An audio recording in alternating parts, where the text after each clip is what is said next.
बसरा के व्यस्त शहर में जहाँ दूर दूर से व्यापारी एकत्र होते थे और मसालों की खुशबू हवा में फैलती थी, वहाँ उमर नाम का एक व्यक्ति रहता था।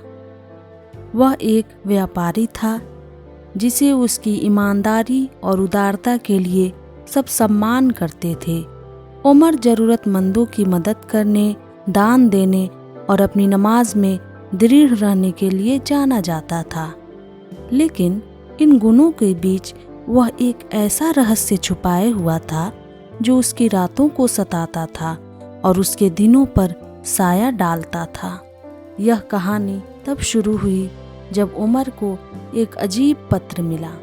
यह एक अनजान संदेशवाहक द्वारा दिया गया था जो काले कपड़ों में लिपटा हुआ था और उसका चेहरा घूंघट से ढका हुआ था। पत्र पर कोई नाम नहीं था, लेकिन उस पर एक अपरिचित निशान था, एक आधा चांद जो एक सांप के साथ जुड़ा हुआ था। उमर ने इसे खोलने से पहले झिझकते हुए एक भयावह आभास महसूस किया।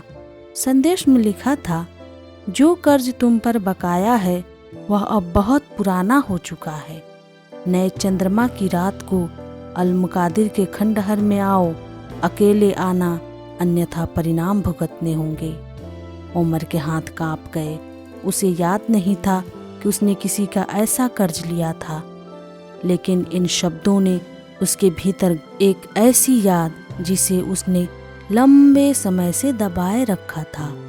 वर्षों पहले अपनी युवावस्था में उमर ने बसरा के बाहर रेगिस्तान में व्यापारियों के एक काफिले के साथ यात्रा की थी।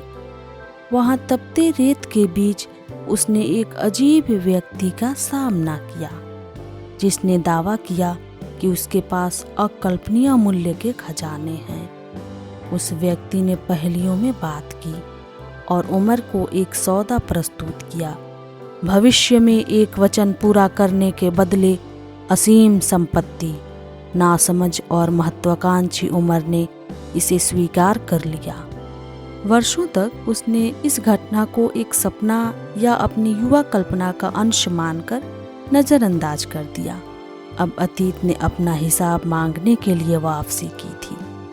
रहस्यमय बुलावे का सामना करने के लिए उमर ने दृढ़ निश्चय से तैयारी की। उसने अपने साथ एक लालटेन, कुरान और सोने की थैली ले ली। जैसे ही सूरज क्षितिज के नीचे चला गया और शहर शांत हो गया, उमर ने अपने घोड़े पर सवार होकर अल-मुकादिर के खंडहरों की ओर प्रस्थान किया, जो जिन्न और प्राचीन सांपों की कहानियों के लिए एक निर्जन स्थल थे। यात्रा डरावनी रूप से शांत थी। रेगिस्तानी हवा रहस्यों को फुसफुसा रही थी और सितारे उसकी हर चाल को देख रहे थे। जब उमर खंडहरों पर पहुंचा तो नए चंद्रमा ने ढहते हुए ढांचों पर एक अशांत अंधकार डाल दिया। उसने घोड़े से उतरकर अपनी लालटेन ऊंची कर ली। मुझे कौन बुला रहा है? उमर की आवाज गूंज उठी। एक आकृति छाया से उभरी। यह वही नकाबपोश संदेशवाहक था जिसने पत्र दिया था। बिना कोई शब्द बोले उस आकृति ने उमर को उसका पालन करने का इशारा किया। वे खंडहरों के नीचे एक छिपे हुए आस्थान में दाखिल हुए, जहां हवा भारी और कीचड़ और कचड़े की गंध से भरी हुई थी। आस्थान के केंद्र में एक प्राचीन संदूक रखा था, जिसकी सतह पर उमर की समझ से बाहर की भाषा में श्लोक लिखे हुए थे। यह क्या है? उमर ने पूछा। संदेशवाहक ने आखिरकार गहरी और गूंजती हुई आवाज में कहा, यह तुम्हारी विरासत है उमर, वह एहसान जो तुम पर बकाया है। उसने संदूक का ढक्कन उठाया, जिसमें एक चमकती हुई गोला जैसी वस्तु थी जो जीवन से धड़कती हुई लग रही थी। यह गोला क्या है? उमर ने फुसफुसाते हुए पूछा, उसकी चमकदार चमक से आकर्षित होकर। यह रेगिस्तान की आत्मा है, एक अत्यधिक शक्तिशाली वस्तु जिसे वर्षों पहले तुम्हें सौंपा गया था। इसका समय आ गया है और तुम्हारा भी, संदेशवाहक ने जवाब दिया। भय ने उमर के दिल को जकड़ लिया। मैंने कभी इसके लिए सहमति नहीं दी। मैं अल्लाह का बंदा हूँ, मैं ऐसे जादू में शामिल नहीं हो सकता। संदेशवाहक की नज़रें घूंघट के पीछे से जल उठी। उसने इस सौदे को स्वीकार किया था। अब तुम्हें इसे पूरा करना होगा। इस गोले को ग्रेट ओसिस तक ले जाओ और इसे पवित्र झरने में रख दो। ऐसा करने में विफल रहने पर तुम और तुम्हारे शहर पर मुसीबत आ जाएगी। उमर का मन दौड़ने लगा।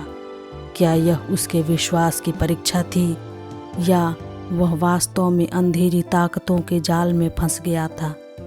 डर के आगे झुकने से इनकार करते हुए उसने सलाह लेने का निश्चय किया।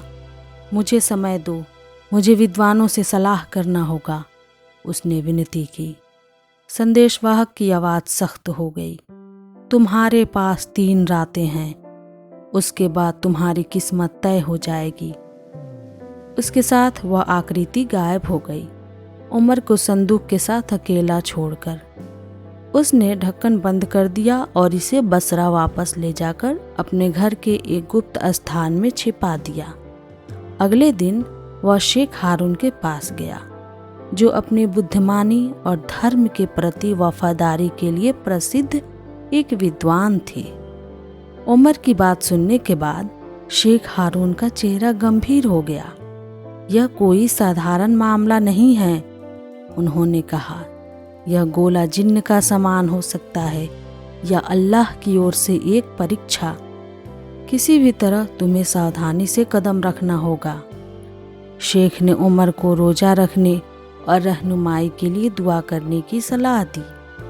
उन्होंने उमर को सुरक्षा के लिए एक ताबीज भी दिया जिस पर कुरान की आयतें लिखी हुई थी।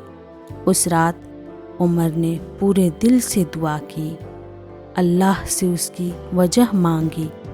अपने सपने में उसने एक आदमी को सफ़ेद लिबास में देखा जो एक चमचमाते झरने के पास खड़ा था।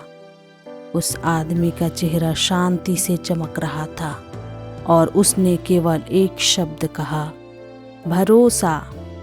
दूसरी रात उमर के घर में अजीब घटनाएं हुई।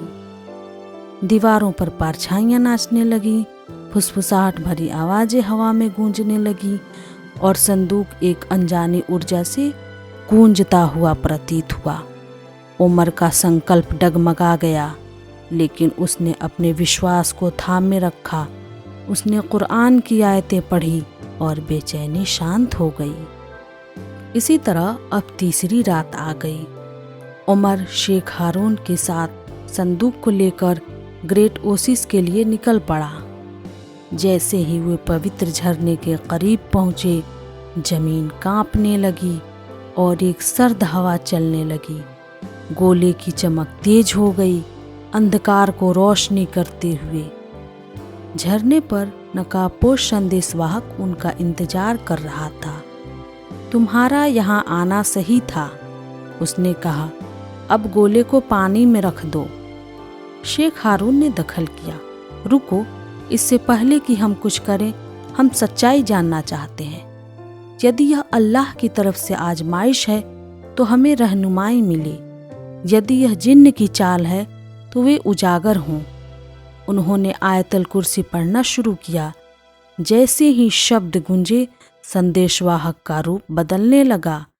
उसका घूंघट गायब हो गया और उसने आग और धुएं के बने एक प्राणी जिन्न का रूप धारण कर लिया। जिन्न ने एक तेज चीख निकाली, तुम मुझे हरा नहीं सकते, यह गोला मेरा है। उमर और शेख हारून ने अपनी प्रार्थनाएं जारी रखी। उनकी आवाज़ें स्थिर थीं। जिन्न आयतल कुर्सी की आयतों का सामना करने में असमर्थ रहा। रोशनी के एक विस्फोट में वह गायब हो गया। गोलाकार की चमक धीमी हो गई और इसकी सतह फट गई, जिससे अंदर एक स्क्रॉल दिखाई दिया। स्क्रॉल में एक संदेश था, सत्य की तलाश करने वालों के लिए। अल्लाह पर भरोसा रखो, क्योंकि वह आला मुहाफिज है। यह परीक्षा तुम्हारे विश्वास और संकल्प की परीक्षा के लिए थी। तुम सफल हो गए। उमर अपने घुटनों के बल गिर गया। उसके चेहरे पर आंसू बह रहे थे। उसकी परीक्षा ली गई थी और उसके विश्वास के माध्यम से उसने जीत हासिल की थी। गोलाकार धूल में विलीन हो गया और झरने का पानी एक नई पवित्रता के साथ चमक उठा। शेख हारून ने उमर के कंधे पर एक आश्वस्त करने वाला हाथ रखा। तुम्हारे विश्वास ने तुम्हें बचा लिया है मेरे भाई। यह उन सभी के लिए एक सबक है जो परीक्षाओं का सामना करने में अल्लाह पर भरोसा रखो, क्योंकि वह सबसे अच्छा मंसूबा साज है। उमर बसरा लौट आया। उसका दिल हल्का हो गया और उसका विश्वास फिर से ताज़ा हो गया। अल-मुक़दिर के खंडहरों का फिर कभी दौरा नहीं किया गया, लेकिन उनकी कहानी आस्था, विश्वास और अल्लाह की दया की शक्ति के प्रमाण के रूप में जीवित हैं।